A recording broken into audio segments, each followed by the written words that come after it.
All right, take a look at my Maxi-Cosi car seat that I have been using now for 2 years. My daughter is 2.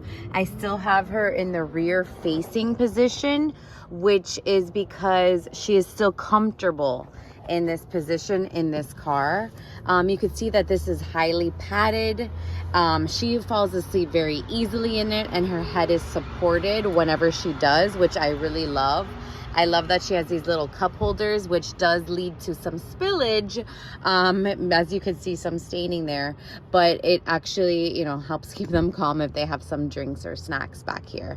One of the things that I really loved about Maxi-Cosi is that I did need to call their customer service because one of the items broke, and they were so easy to get that piece back. They sent it very, very quickly and without much to do. I really appreciated the fact that my concern was noted and was addressed right away, and I was able to speak to a human when I dialed in them, which is such a big deal for me. So the Maxi-Cosi, it's been used for 2 years now, very comfortable. It has a bunch of different attachments for when the baby is smaller, and you can have more padding and fill it in to make it smaller, but I do see myself using this for many, many more years with my daughter.